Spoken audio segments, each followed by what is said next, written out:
ബിസ്മില്ലാഹിർ റഹ്മാനിർ റഹീം.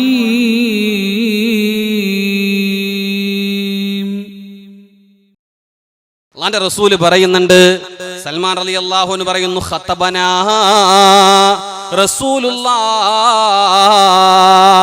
ഞങ്ങളുടെ റസൂലുള്ള ഒരു പ്രസംഗം നടത്തി ശഅബാൻ തീരണ സമയത്ത്.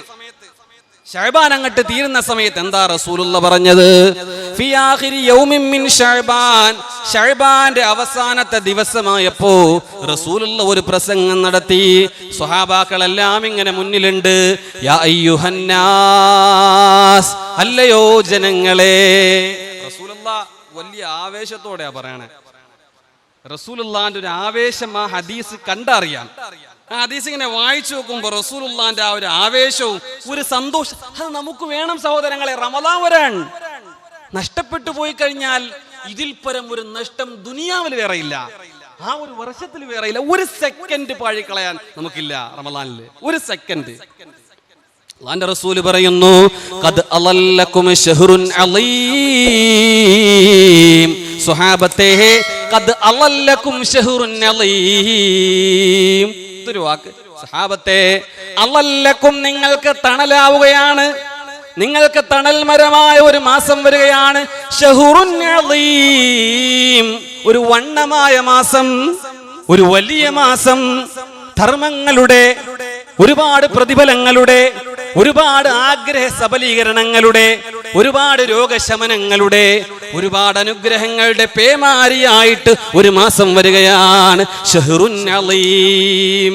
എന്നിട്ട് പറയുന്നു, ശഹ്റുൻ മുബാറക്, ഒരു മുബാറക്കായ മാസമാണ് സ്വഹാബത്തെ റമളാൻ. ഒരു മുഅ്മിനിന്റെ സന്തോഷമാണ്, ഒരു മുഅ്മിനിന്റെ ആവേശമാണ്. എങ്ങനെ ഉള്ളേ നോമ്പ് പിടിക്കണേ? ഈ ചൂടത്ത് എങ്ങനെ നോമ്പ് പിടിക്കണേ? എങ്ങനെ കഷ്ടപ്പാട് സഹിക്കണേ? ഇനി എന്തായിരിക്കും ഒരു മാസം? വേദനയല്ല, സങ്കടമല്ല, നൊമ്പരമല്ല, ഹൃദയത്തിൽ വല്ലാത്തൊരു സന്തോഷമാണ്. സഹോദരങ്ങളെ, ഒരു സെക്കൻഡ് നമുക്ക് ഉറങ്ങിത്തീർക്കാനില്ല, ഒരു ദിവസം നമുക്ക് പാഴിക്കളയാനില്ല. അള്ളാഹുവിന്റെ റസൂല് പഠിപ്പിക്കുന്നു, ആ മാസം നിങ്ങളിലേക്ക് സമാഗതമായി കഴിഞ്ഞാൽ ആ മാസത്തെ നിങ്ങൾ ബഹുമാനിക്കണമേ. അത് മറ്റു മാസങ്ങളെ പോലെയല്ല. ആ മാസത്തിന്റെ ഏറ്റവും വലിയ സവിശേഷത എന്തെന്നറിയോ? ശഹ്റു റമളാനല്ലദീ, ഖുർആൻ വ്യക്തമായിട്ട് പറയുകയാണ്. ഏതാണ് ആ മാസം എന്നറിയോ? റമളാൻ. റമളാൻ, റമളാൻ, റമള എന്ന് പറഞ്ഞാൽ കരിച്ചു കളയുന്ന. റമളാൻ എല്ലാ പാപങ്ങളെയും കരിച്ചു കളയുന്ന മാസം. അതിന്റെ അർത്ഥം അങ്ങനെയാണ്. എല്ലാ ദോഷങ്ങളെയും, നിന്റെ എല്ലാ വിഷമങ്ങളെയും, നിന്റെ എല്ലാ ക്യാൻസറുകളെയും, നിന്റെ എല്ലാ ട്യൂമറുകളെയും, അപ്പോഴാ കൂടുതൽ മനസ്സിലാവുള്ളൂ. നിന്റെ ക്യാൻസറിന്റെ കോശങ്ങളെ റേഡിയേഷൻ ചെയ്ത് കളയുന്ന മാസമാണ് റമളാൻ. നിന്റെ പാപങ്ങളെ നശിപ്പിച്ച് കളയുന്ന മാസമാണ് റമളാൻ. ഒരു സെക്കൻഡ് കളയാനില്ല. ആ മാസത്തിന്റെ പ്രത്യേകത എന്തെന്നറിയോ? ശഹ്റു റമളാൻ അല്ലദീ ഉൻസില ഫീഹിൽ ഖുർആൻ. റബ്ബിന്റെ ഗ്രന്ഥമായ, എന്റെ ഗ്രന്ഥമായ, പടച്ചവന്റെ ഗ്രന്ഥമായ ആ ഖുർആൻ ഇറങ്ങിയ മാസമാണ് റമളാൻ. ഒന്നാമത്തെ സവിശേഷത അതാ.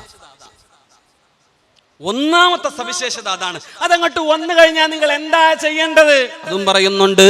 അതിനെ ബഹുമാനിക്കേണ്ടത് എങ്ങനെയാണ്? ഫമൻ ശഹിദ മിൻകുമുശ് ശഹ്റ, നിങ്ങൾക്ക് ഒരാൾക്ക് ആ മാസത്തിൽ വരാൻ ഭാഗ്യം കിട്ടിയാൽ, ചെറുവേലിക്കുന്ന് പള്ളിയിൽ ഒരുമിച്ച് കൂടിയവരെ, നിങ്ങളെക്കാൾ എത്രയോ പ്രായം താഴ്ന്നവർ മരിച്ചുപോയി കഴിഞ്ഞ മാസങ്ങളിൽ, അല്ലേ? എത്രയോ പിഞ്ചുമക്കൾ ഈ കഴിഞ്ഞ ദിവസവും മരിച്ചു. ചെറുപ്പക്കാരനായ ഒരു പുരുഷൻ മുങ്ങി മരിച്ചു. 21 വയസ്സുള്ള ചെറുപ്പക്കാരൻ. താടി നരച്ചവർ ഇന്നും ജീവിക്കുന്നു. അവർക്ക് വീണ്ടും അല്ലാഹു അവസരം കൊടുക്കുന്നു. ഒരു റമളാൻ കൂടി കടന്നു വരുന്നു. ആ മാസം വന്നു കഴിഞ്ഞാൽ ഫൽയസുംഹു, ഒന്നാമത് നീ നോമ്പ് നോറ്റേക്കണേ. നോമ്പിന് യാതാൽ ഒരു വിട്ടുവീഴ്ചയുമില്ല. വിട്ടുവീഴ്ച ഉണ്ടോ? രോഗിയായ പിടിക്കണ്ടല്ലോ. എടാ, നിനക്ക് രോഗിയായിട്ട് നിനക്ക് പിടിക്കാൻ പറ്റിയില്ലെങ്കിൽ റമളാൻ കഴിഞ്ഞാൽ നീ ഖളാ വീട്ടണം. ഇനി ഖളാ വീട്ടാൻ പറ്റാത്ത രോഗമാണെങ്കിലോ നീ ഫിദിയ കൊടുക്കണം. ഇളവില്ല. നിസ്കാരത്തില് വിഷയത്തിൽ ഹൈലുകാരിക്കളവുണ്ട്. നിസ്കാരത്തിന്റെ വിഷയത്തിലും നിഫാസുകാരുടെ വിഷയത്തിലും യാത്രക്കാരന്റെ വിഷയങ്ങളിലും 2 റക്അത്തായിട്ട് മാറ്റി നിസ്കരിക്കാം, ജമ്മും കസറും ആക്കാം. റമളാനിൽ അപ്പ നിനക്ക് പിടിച്ചു വീടാൻ പറ്റില്ല, നീ ഖളാ വീട്ടണം. ഇനി മരണകാരണമുള്ള രോഗം, ആ രോഗത്തിൽ നിന്ന് ഡോക്ടർ പറയാണ് ഇനി ഇവൻ ഉലകത്ത് എഴുന്നേക്കാൻ സാധ്യതയില്ല, എങ്കിലവന് ഫിദിയ കൊടുക്കണം. കഴിഞ്ഞ റമദാൻ മാസം നോമ്പ് വിട്ടുപോയാൽ ഈ റമദാന് മുമ്പത് ഖളാ വീട്ടിയിരിക്കണം. ഇല്ലെങ്കിലോ ഈ റമദാൻ കൂടി കഴിഞ്ഞാൽ ആ നോമ്പ് ഖളാ വീട്ടുന്നതോടൊപ്പം നീ ഫിദിയയും മുദ്ദും കൊടുക്കണം. അതിനുവേണ്ടി നീ പരിഹാരം ചെയ്യണം. എന്തെല്ലാം മസലകളെന്നറിയാം. ഇൻഷാ അല്ലാഹ് റമദാനിൽ നമുക്ക് ചർച്ച ചെയ്യാം. അല്ലാഹു തൗഫീഖ് തരട്ടെ. വലിയ വിഷയങ്ങളാണ്. പാഴാക്കല്ലേ സഹോദരങ്ങളെ. ഒരു സെക്കൻഡ് ബഹുമാനിക്കണം, അതിനെ ആദരിക്കണം. കാരണം അള്ളാഹു ആദരിച്ചു. എന്റെ മാസമാണെന്ന് അള്ളാഹു പറഞ്ഞു. എന്റെ മാസം നിങ്ങൾക്കെല്ലാം ഞാൻ തരാമെന്ന് പറഞ്ഞു. നിങ്ങൾ ഈ ഹദീസൊക്കെ ഒന്ന് കേട്ടെ.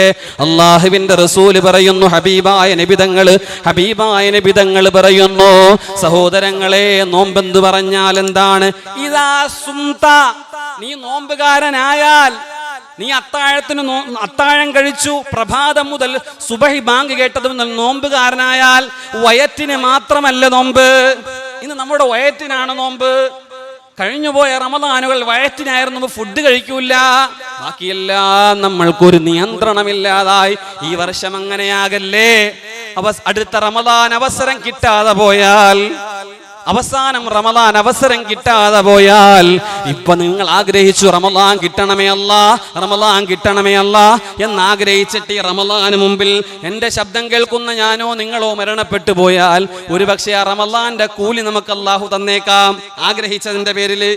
പക്ഷെ കിട്ടാതെ പോയാൽ, അടുത്ത വർഷം കിട്ടാതെ പോയി, ഈ റമദാൻ നഷ്ടപ്പെട്ടാൽ നഷ്ടമാണ്, ആയുസിന്റെ നഷ്ടമാണ്. അള്ളാന്റെ റസൂല് പറഞ്ഞു, ഇദാ സുംതാ, നീ നോമ്പ് നോറ്റാൽ, ഫൽയസും സംഅക, സഹോദരങ്ങളെ കേൾക്ക്, നിന്റെ ചെവിക്ക് നോമ്പ് വേണം. പരദൂഷണം കേൾക്കല്ലേ. ആൾക്കാർ വിളിച്ച് അതൂതും പറയും. കടകൊമ്പോളങ്ങളിൽ മോശമായ സംസാരങ്ങൾ ഉണ്ടാകും. കേൾക്കാൻ പോവല്ലേ. പറയല് മാത്രമല്ല, കേൾക്കരുത്.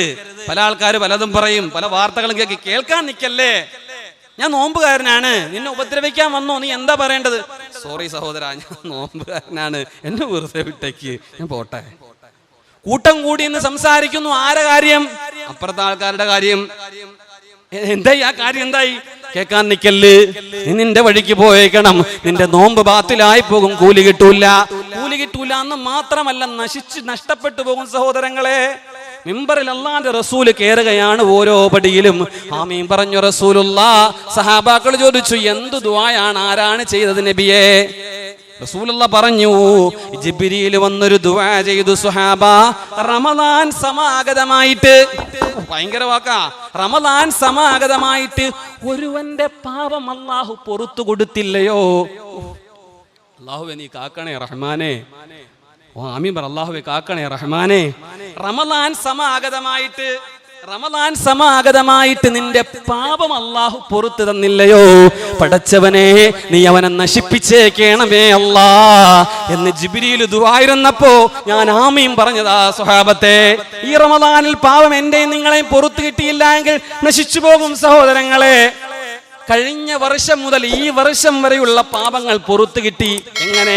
കഴിഞ്ഞ റമദാൻ നന്നായി നമുക്ക് ലഭ്യമായെങ്കിൽ ഈ റമദാൻ രക്ഷപ്പെട്ടാലോ അടുത്ത വർഷം വരെയുള്ള സർവ്വപാപങ്ങളും അല്ലാഹു ഒഴിവാക്കി തരും. ഇത് വല്ലാത്ത മാസമാണ്, പറഞ്ഞാൽ മനസ്സിലാവാത്ത മാസമാണ്, ചിന്തിച്ചാൽ കിട്ടാത്ത മാസമാണ്.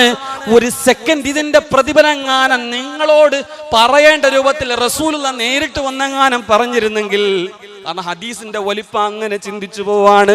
ഒരു സെക്കൻഡ് നമ്മൾ പാഴിക്കളയൂല. റസൂലുള്ളാഹ് പറയുകയാണ്, ഫൽയസും സംഉക, നിന്റെ ചെവിക്ക് നോമ്പാവണം കേട്ടോ. വബസറുക, നിന്റെ കാഴ്ച ഹറാമ് കാണല്, ആവശ്യമില്ലാത്ത കാണരുത്, കോമഡികൾ കാണരുത്, വീഡിയോകൾ കാണരുത്, അന്യ പെണ്ണുങ്ങളെ, അന്യ ഹറാമുകളെ ചിന്തകളെ പാടില്ല, എല്ലാം ഒഴിവാക്കണം. കണ്ണിന് നോമ്പ്, നോട്ടം ഖുർആനിൽ ഹലാലായ കാര്യങ്ങളിൽ. വലിസാനുക, നിന്റെ നാവിന് നോമ്പാവണം, സംസാരം കുറയ്ക്കണം, ദുനിയാവിന്റെ സംസാരം കുറയ്ക്കണം. ഇതൊക്കെയാ നോമ്പ്. ഇതാണ് നോമ്പ്. ഇതാണ് സഹോദരങ്ങളെ ശരിക്കുമുള്ള നോമ്പ്. അള്ളാന്റെ റസൂല് പറയുന്നു, നിന്റെ അയൽക്കാരനെ ബുദ്ധിമുട്ടിക്ക പോലും ചെയ്യരുത്, നോമ്പ് പോവും. എന്തൊക്കെയാ പറയണേ അള്ളാന്റെ റസൂൽ. അയൽക്കാരൻ എന്ന് പറഞ്ഞാൽ നിന്റെ കൂടെ ഉള്ള ഈ ചെറുവേലിക്കുന്നുള്ള നമ്മൾ അയൽക്കാരാ സഹോദരങ്ങളെ. ഇവിടെ ആരാ അയൽക്കാരല്ലാത്തത്? എന്റെ അയൽക്കാരല്ല. ചുറ്റുമുള്ള 40 വീട് അയൽക്കാരാ, ചുറ്റുമുള്ള 40 വീട് അയൽക്കാരാ. ആരാ അയൽക്കാരല്ലാത്തത്? ആരാ ബന്ധുക്കളല്ലാത്തത്?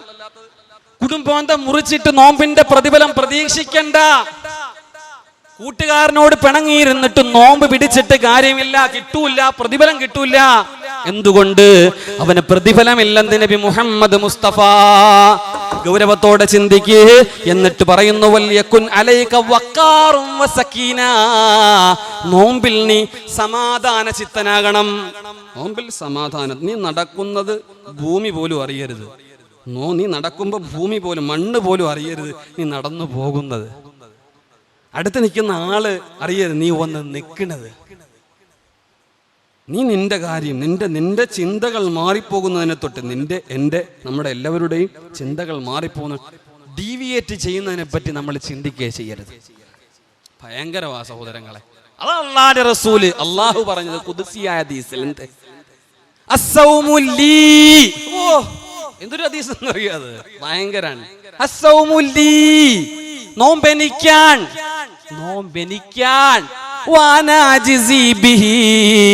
ഞാനാണ് അതിന് പ്രതിഫലം നൽകുന്നത്.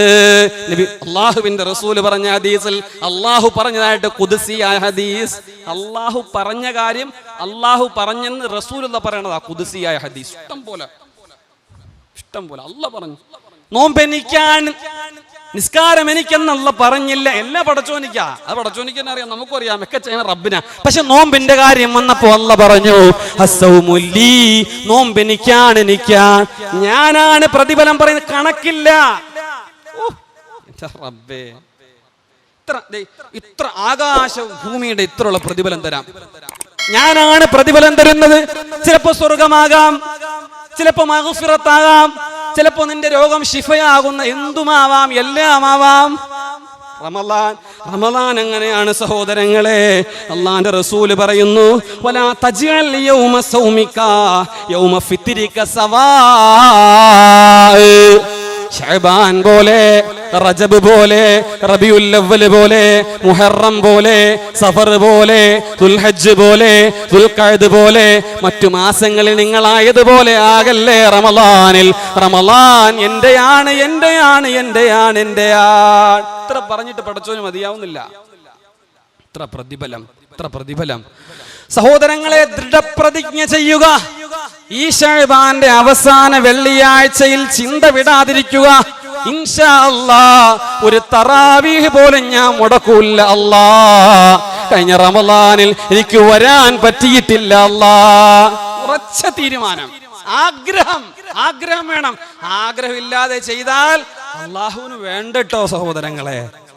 എപ്പോഴും റബ്ബ് ഇതിനെ, നോമ്പിനെ പറ്റി പറയുമ്പോഴും തറാവീനെ പറ്റി പറയുമ്പോഴും അല്ലാഹ് പറയണതാ, മൻ ഖാമ റമളാൻ മൻ സ്വാമ റമളാൻ. റമളാനിൽ ഒരുവൻ നോമ്പ് നോറ്റാൽ ഈമാനം വഹ്തിസാബാൻ. ഓ സഹോദരങ്ങളെ, ഈമാനൻ, വിശ്വാസത്തോടുകൂടി, വഹ്തിസാബൻ, എന്റെ റബ്ബ് എനിക്ക് പ്രതിഫലം തരൂട്ടോ, എന്റെ റബ്ബെന്നെ കൈവിടൂല്ലട്ടാ, എന്റെ റബ്ബെന്റെ നോമ്പ് സ്വീകരിക്കുന്നുള്ള പ്രതിഫല ഇച്ഛയോട് നീ ദുആയിരുന്നാൽ മുൻകഴിഞ്ഞ സർവ്വ പാപങ്ങളും അള്ളാഹു നിനക്ക് മാറ്റിത്തരും. നബി മുഹമ്മദ് മുസ്തഫ. അല്ലാഹു തൗഫീഖ് നൽകുമാറാവട്ടെ. തറാവീഹിനെ പറ്റിയോ? എല്ലാരും പോണി, ഞാനും പോയ കഴിഞ്ഞാൽ ആൾക്കാർ പറയൂലേ, അതെ അവൻ തറാവി നിസ്കരിച്ച് സുബിയാൻ ബാക്കി തറാവി നിസ്കരിക്കൂല എന്ന്. അല്ലാഹു അടച്ചോനിക്കേണ്ട ഉറക്കം 5ാമത്തെ റക്അത്താണ്. നമ്മൾ ആഗ്രഹമാണ് ഇതിന്റെ എല്ലാം പിന്നിലെ പ്രതിഫലത്തിന്റെ മാനദണ്ഡം.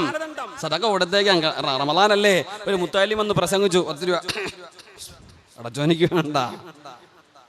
വേണ്ട കേട്ടോ സഹോദരങ്ങളെ. നോമ്പ് പറ, എല്ലാരും തുറപ്പിക്കണല്ലേ 10 റമളാൻ പള്ളിയിലേ. എത്ര കാശ് നോമ്പ് പറ, പള്ളിയിലേക്ക് ഇരിക്കട്ടെ. ആഗ്രഹം, പടച്ചോൻ എനിക്ക് കൂലി തരും. ഈമാനം വഹ്തിസാബാ. മൻ ഖാമ റമളാൻ, റമളാൻ മാസത്തിൽ രാത്രി നിന്ന് നിസ്കരിച്ചാൽ, അങ്ങനെ അർത്ഥം വെക്ക്. മൻ ഖാമ റമളാനിലെ രാത്രി നിസ്കാരം തറാവീഹ് ഈമാനം വഹ്തിസാബാ, ഈമാനോടുകൂടിയും വഹ്തിസാബാ പ്രതിഫലേച്ഛയോടുകൂടി. പ്രതിഫലേച്ഛ എന്ന് പറഞ്ഞാൽ എന്റെ റബ്ബ് എനിക്ക് തരും, എന്റെ അല്ലാഹ് എനിക്ക് തരും. ഞാൻ ഈ കഷ്ടപ്പെടുന്നതിനൊക്കെ എൻ്റെ റബ്ബ് എനിക്ക് തരും. ഉച്ചയായപ്പോൾ നല്ല വെയിലാണ്, നല്ല വിശപ്പാണ്. ഒന്നും എടുക്കുമ്പോൾ ആരും അറിയാതെ ഇച്ചിരി കുടിക്കായിരുന്നു. കുടിച്ചില്ല ഞാൻ. പണ്ടാരോ പറഞ്ഞതുപോലെ ഒളു എന്ന് പറയണ ഈ സാധനം ഇല്ലായിരുന്നെങ്കിൽ ഉണ്ടല്ലോ ആകെ ഇടങ്ങേറായി പോയനെ. എന്താ അതെ, ഈ ഒളു എല്ലാം കഴിയുമ്പോൾ ഒരു ചെറിയ ഇച്ചിരി പോലെ വെള്ളം കുടിക്കല സുന്നത്തല്ലേ, അതുകൊണ്ടായി നോമ്പൊക്കെ മുന്നോട്ട് പോണേന്ന്. ഇങ്ങനെയൊക്കെ ഉണ്ട് നമ്മളുടെയൊക്കെ ചിന്ത. അതൊക്കെ ഇച്ചിരി പോലും കുടിച്ചാൽ ആരും അറിയില്ല. അതാ പടച്ചോൻ പറയണ ഇതൊക്കെ ഇതെല്ലാം ഉണ്ടാവും ഇതിന്റെ ഇടയിലേ. ഞാൻ നോമ്പുകാരനാ നിങ്ങളോട് പറയാൻ നിങ്ങൾ വിശ്വസിക്കൂലേ നോമ്പുകാരനാന്ന്? ഉച്ചക്ക് ഫുഡ് വേണ്ട. മുസ്ലിയാര് ഭയങ്കര നോമ്പാട്ടാ. എവിടെ ആരും അറിയാതെ ഞാൻ മാറിന്ന് കുടിക്കുന്നുണ്ട്. അതാ പടച്ചോൻ പറഞ്ഞത് എനിക്കാട്ടോ നോമ്പ്, വേറെ ആർക്കുമല്ല നോമ്പ്, എനിക്കാണ് നോമ്പ്. ഞാനാ പ്രതിഫലം തരുന്നത്. നിസ്കരിക്കണ എല്ലാരും കാണും, സദഖ കൊടുക്കണത് എല്ലാരും അറിയും, ഹജ്ജ് ചെയ്യാൻ പോയാൽ ദുനിയാവിലുള്ള സർവത്ര ആൾക്കാരും അറിയും അല്ലേ, എല്ലാരും അറിയൂല്ലേ. ഉംറയ്ക്കെങ്ങാനും പോയാ എല്ലാവരോടും യാത്ര പറഞ്ഞ് അറിയിച്ചു കൊട്ടിഘോഷിച്ച് വിളിക്കേണ്ടെന്നല്ല പറയേണ്ടെന്നല്ല. പക്ഷേ എവിടെയൊക്കെയോ നീയത്തിൽ പിഴവൊക്കെ വന്നു പോവുകയാ സഹോദരങ്ങളെ. ഞാൻ ഹാജിയാ, പടച്ചോൻ പറഞ്ഞില്ലല്ലോ അവിടെയൊന്നും ഹജ്ജ് എനിക്കാണെന്ന് പറഞ്ഞോ. സൗമുല്ലി നോമ്പ് എനിക്കാണ്. അറിയാതെ ഇത് മുറിക്കാൻ പറ്റും, ആരും അറിയാതെ നോമ്പ് പിടിക്കാതിരിക്കാൻ പറ്റും, പ്രകടമായിട്ട് ഇത് ചെയ്യാൻ പറ്റും. അതുകൊണ്ട് പടച്ച തമ്പുരാൻ കൊടുത്ത വണ്ണമായ പ്രതിഫലം സഹോദരങ്ങളെ നശിപ്പിച്ച് കളയാൻ പാടില്ല. വലിയ ഗൗരവമുള്ള വിഷയമാണ്. അള്ളാഹുവിന്റെ റസൂല് പറയുന്നു, ജഅലല്ലാഹു സിയാമഹു ഫരിളാ, നോമ്പ് നിങ്ങൾക്ക് ഫർളാക്കി. വഖിയാമു ലൈലത്തിൻ തതവ്വുഅ, രാത്രി നിസ്കാരങ്ങൾ നിങ്ങൾക്ക് സുന്നത്താക്കി. മൻ തഖറബ ബിഹി, ഒരുവനാ റമളാനിൽ സുന്നത്ത് നിസ്കരിച്ചാൽ കാന കമൻ അദ്ദാ ഫരീളാ. പഠിച്ചോ, സുബഹിക്ക് മുമ്പുള്ള 2 റക്അത്ത് സുന്നത്ത് നിസ്കാരം, ളുഹറിന് മുമ്പും ശേഷവുമുള്ള റവാത്തിബ് നിസ്കാരം, തഹജ്ജുദ് നിസ്കാരം, ളുഹാ നിസ്കാരം, മഗ്രിബിന് മുമ്പും ശേഷവുമുള്ള സുന്നത്ത് നിസ്കാരങ്ങൾ, ഇശാഇന് മുമ്പും ശേഷവുമുള്ള റവാത്തിബുകൾ, സുന്നത്ത് നിസ്കാരങ്ങൾ പാഴാക്കരുത്. ഫർളിന്റെ കൂലിയാണ് കമൻ അദ്ദാ ഫരീളാ. ഇനി ഒരുവൻ ഫർള് നിസ്കരിച്ചാലോ, എങ്ങനെ ഫർള് നിസ്കരിച്ചു? അവ്വൽ തക്ബീറിൽ ഫർള് നിസ്കരിച്ചു, ഇമാമോടൊപ്പം പള്ളിയിലുണ്ടായി. അങ്ങനെ നിസ്കരിക്കണം സഹോദരങ്ങളെ. റമളാന്റെ വണ്ണമായ പ്രതിഫലം അല്ലാഹുവിന്റെ റസൂല് പറയാ. അങ്ങനെ നിസ്കരിച്ചാൽ 70 ഫരീളാ, 70 ഫർളുകൾ. ഒരു മാസവും കിട്ടാത്ത പ്രതിഫലമാണ് 70 ഫർളുകൾ നിസ്കരിച്ചതിന്റെ കൂലി റമളാനിലാണ് റബ്ബ് തരുന്നത്. അല്ലാഹു തൗഫീഖ് നൽകുമാറാവട്ടെ. ഞങ്ങൾക്ക് തൗഫീഖ് നൽകണേ അല്ലാ, തൗഫീഖ് നൽകണേ അല്ലാ, തൗഫീഖ് നൽകണേ അല്ലാ. ആത്മാർത്ഥമായിട്ട് ദുആ ചെയ്യണം. ആത്മാർത്ഥമായിട്ട് റമളാൻ ഒരു സെക്കൻഡ് പാഴിക്കളയാതെ മുത്തുനബി തങ്ങൾ പറയുന്ന ഒരു ഹദീസ് കൂടെ നിങ്ങൾ കേട്ടോ. റമളാൻ ആദ്യത്തെ രാവ്, നമ്മൾ ശ്രദ്ധിക്കാത്ത രാവ്. ഇനിയിപ്പോ നാളെ തറാവി നിസ്കരിക്കാമെന്ന് വിചാരിക്കും, 1ാമത്തെ രാവാകുമ്പോ ഇറച്ചി മേടിക്കാൻ പോകണം വീട്ടില് അന്ന് അത്താഴത്തിനെ. അതുകൊണ്ട് നമ്മൾ വിചാരിക്കും ആദ്യത്തെ രാവ് പ്രശ്നമല്ല. നോക്ക്, ഈ ഹദീസൂടെ കേട്ടോ. ഇദാ കാന അവ്വലു ലൈലത്തിൻ മിൻ ശഹരി റമളാൻ, റമളാന്റെ 1ാമത്തെ രാവ് വരുന്ന ചൊവ്വാഴ്ചയോ ബുധനാഴ്ചയോ ആവാം, വരുന്ന ചൊവ്വാഴ്ചയോ ബുധനാഴ്ചയോ ആവാം. ചൊവ്വാഴ്ചയാണ് പറയുന്നതെങ്കിൽ അന്ന് മഗ്രിബിനെ അറിയിക്കും ശഅബാൻ 29 അന്ന് പറയും റമളാനാണ്. അറിയുമ്പോൾ മനസ്സിലൊരു സന്തോഷമുണ്ടാകണം. മഗ്രിബിന് ശേഷം തന്നെ അതിനു വേണ്ടി ഒരുങ്ങണം, വൃത്തിയാവണം, നല്ല വസ്ത്രം ഉടുക്കണം, ഇശാന് നേരെ പള്ളിയിൽ വരണം. സഹോദരങ്ങളെ, അങ്ങനെ വന്ന് തറാവീഹ് നിസ്കരിക്കണം. എല്ലാം കഴിഞ്ഞ് നമ്മളൊന്ന് ദുആ ചെയ്യണം.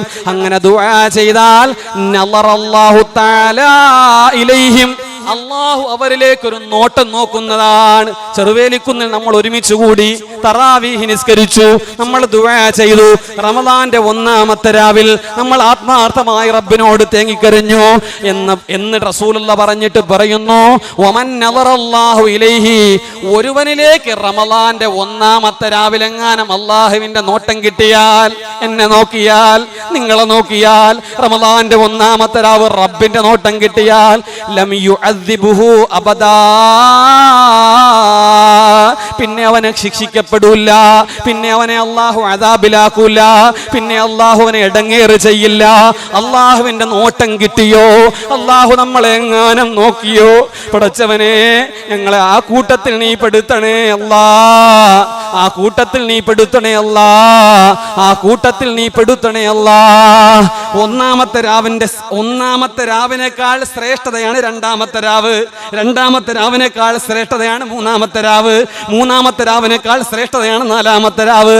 അങ്ങനെ വന്ന് 29ാമത്തെ രാവാകുമ്പോഴോ റമളാൻ 28 നോമ്പിന് അള്ളാഹു എത്ര ശ്രേഷ്ഠത കൊടുത്തോ അതിന്റെ എല്ലാം കൂടി ആകെ പ്രതിഫലം റമളാൻ 29 കിട്ടുമെന്ന് നബി മുഹമ്മദ് മുസ്തഫ.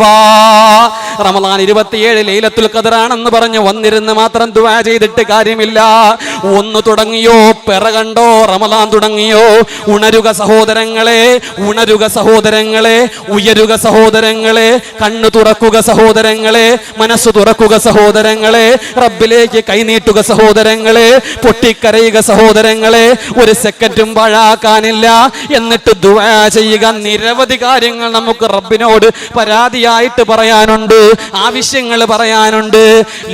ഏറ്റവും വലിയ ദുആ എന്ന് പറയുന്ന ഈ സമുദായത്തിന് വേണ്ടിയുള്ള ദുആയാണ്. ഈ കഴിഞ്ഞ ദിവസത്തിൽ പരപ്പന അഗ്രഹാരാജയിലിന്റെ പരിസരത്ത് കിടക്കുന്ന അവിടെ വിചാരണ തടവനുഭവിക്കുന്ന അബ്ദുൽ നാസർ മഅദനി എന്ന് പറയുന്ന കേരളക്കര കണ്ട ഏറ്റവും വലിയ പ്രഭാഷകനും അനവധി സദസ്സുകളിൽ അള്ളാന്റെ റസൂലിനെ പറ്റി പറഞ്ഞ് പൊട്ടിക്കരഞ്ഞ പ്രഭാഷകൻ, ഞാൻ രാഷ്ട്രീയത്തിന്റെ ഭാഗം മാറ്റിവെക്കുകയാണ്. ഒരു മുസ്ലിം എന്നുള്ള രീതിയിൽ ഞാൻ നിങ്ങളോട് പറയുകയാണ്.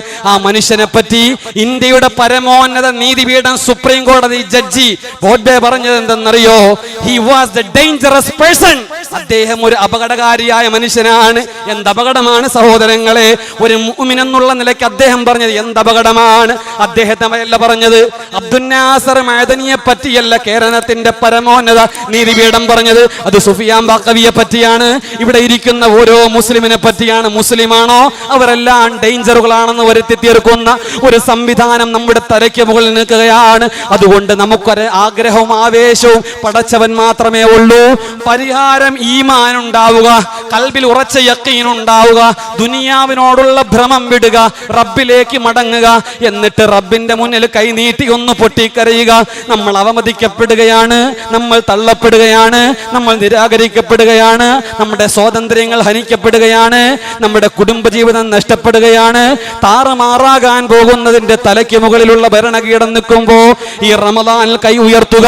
നമ്മുടെ ജീവിതത്തിന് വേണ്ടി മാത്രമല്ല, നമ്മുടെ കുടുംബത്തിന് വേണ്ടി മാത്രമല്ല, രോഗികളായി കഴിയുന്ന 10,000-കണക്കിന് ആളുകൾക്ക് വേണ്ടിയിട്ട്, നമ്മുടെ കുടുംബത്തിലുള്ളവർ, നമ്മുടെ നാട്ടിലുള്ളവർ, ഈ ലോകത്തിന്റെ മുക്കുമൂലകളിൽ എത്ര മുസ്ലിമീങ്ങളുണ്ടോ, എത്ര വിശ്വാസികളുണ്ടോ, അവർക്കെല്ലാം വേണ്ടിയിട്ട് ലോകത്തെ നിരാലംബരായ നിരാശ്രയരായ പാവങ്ങളായ എത്ര ജനതയുണ്ടോ അവർക്ക് വേണ്ടിയിട്ട് ദുആ ഇറക്കുക. അല്ലാഹു തൗഫീഖ് നൽകുമാറാവട്ടെ, അല്ലാഹു ഈമാൻ നൽകുമാറാവട്ടെ. അല്ലാഹുവിന്റെ റസൂൽ അങ്ങട്ട് മുണ്ട് ഉറുക്കി കെട്ടും. അഴിഞ്ഞു പോകുന്ന മുണ്ട് അല്ലാഹുവിന്റെ റസൂൽ വലിച്ചിറുക്കി കെട്ടിയിട്ട് അല്ലാഹുവിന്റെ റസൂൽ റമളാൻ അങ്ങട്ട് കയറി നിന്നാൽ ഇറങ്ങൂലായിരുന്നു. അങ്ങനെ ഒരു ഈമാൻ എന്റെയും എന്റെ പ്രിയമുള്ളവരുടെയും കൽബിൽ നീ ഇട്ട് തരണേ അല്ലാ. പരിശുദ്ധമായ ഖുർആൻ ഖത്തം തീർക്കാൻ, ദിക്ർ ചൊല്ലാൻ, തസ്ബീഹ് ചൊല്ലാൻ പടച്ചോനെ ഞങ്ങൾക്ക് എല്ലാവർക്കും നീ തൗഫീഖ് നൽകണേ അല്ലാ. റമളാൻ കഴിയുമ്പോൾ ഒരു സുഖം ഞങ്ങൾക്ക് നൽകണേ അല്ലാ. അല്ലാഹു തൗഫീഖ് നൽകുമാറാവട്ടെ.